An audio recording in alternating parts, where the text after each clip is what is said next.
Ah, ito yung lugar ng pinaglabanan nila Leonidas. 300. Pag mo diba? Mo. Dati tamad na tamad ako kung ano yun eh. Sakali. Gusto ko ako makita. Pero nung napanood ko yung 300 guys, parang nagkaroon ako ng interest sa history ng Thermopyle. They say you can't walk this battlefield without getting blood on your toes. If you close your eyes, you can hear them. Their final war cries, before every last one of those brave Spartans perished. Their voices were silenced that day, but their story will be sung for an eternity.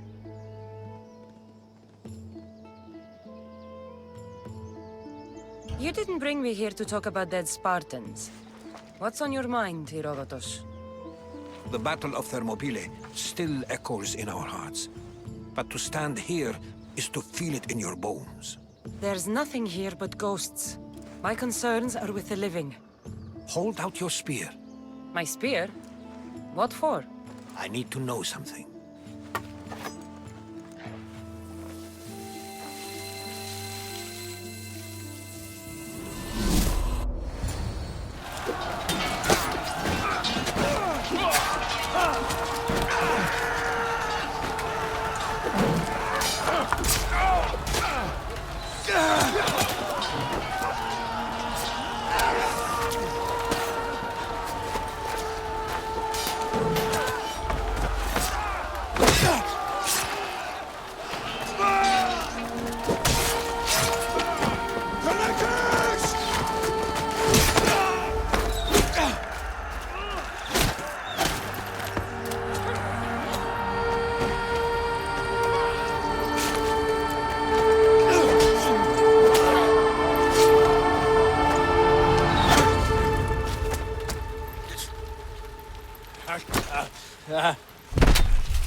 bukas ng thumbs mo.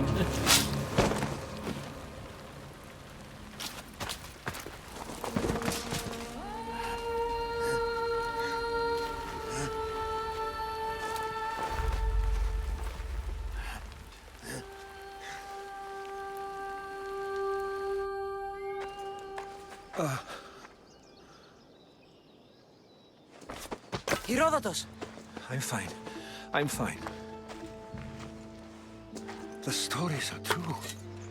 That is the spear of Leonidas. The hero's blade.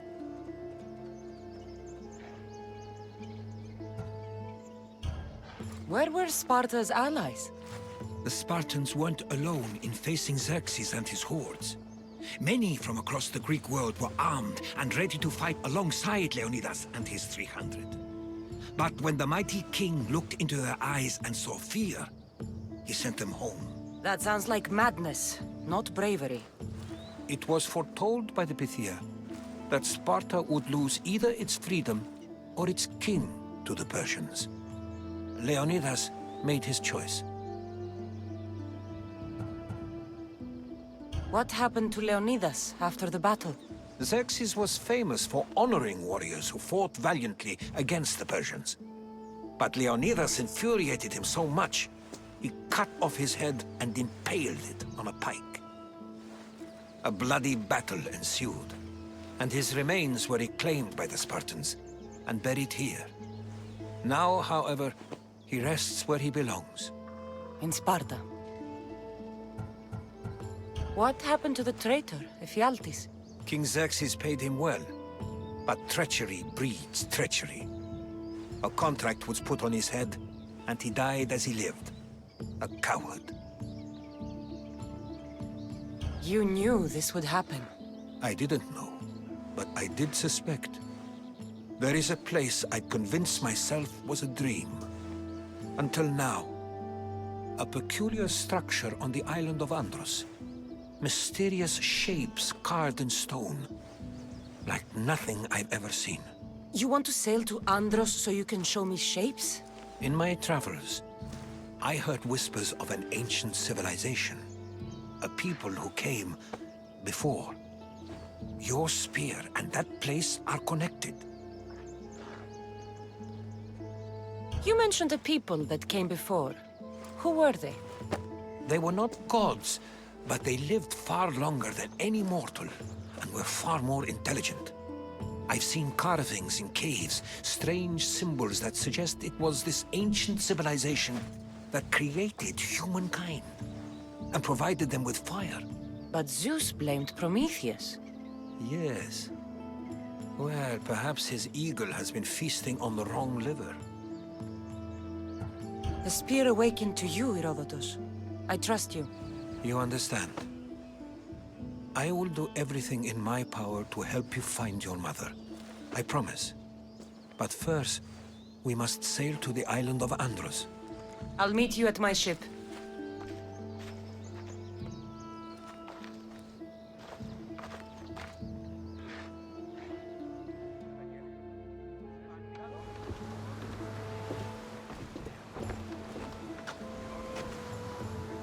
Welcome aboard the Adrestia, Herodotus. Will you be traveling with us? Only for a short trip. I have business to attend to in Athens. Herodotus is helping me find my mother. Seeking help from the gods has put Herodotus on your path, just like they put you on mine. They work in ways beyond our comprehension, and all we can do is follow their lead. You could be right. Herodotus and I share enemies too. Like Elpinor. He was part of a very powerful group called the Cult of Cosmos that controls the Greek world through the Oracle. Control the Oracle! Impossible! Apollo would not allow that! Now they're looking for my mother. I need to find her before they do. And I believe they will hurt others who oppose their views along the way. By Hermes! The Oracle lost to corruption, and now this cult? Do we know who leads them? I don't know for sure, but I think it might be my brother. Your brother? By Zeus, your life is complicated! Tell me about it. But don't you worry! This cult of Cosmos now has 3 new enemies! And one of them fights like Athena and shits thunder like Zeus! We'll bring the wrath of the gods down upon them! Is he always this positive? Always. That's why I like him. Poseidon, carry us to Athens! First, we need to go to Andros. To Andros, then! We're going to have to do some upgrades to my ship if we're sailing into war. What do you mean? Well, she's old, and perhaps not in the best condition. You couldn't have said this before we set sail? Where in Poseidon's name are we going to get the supplies? My father taught me that the sea takes, and we must do the same. Fortunately, there are plenty of pirate ships in these waters that we can board and take from. What are we waiting for? Let's hunt some pirates! Now that we have the necessary resources, we can upgrade the ship's hull. Poseidon betrays. She's in ramming shape now, like a fist.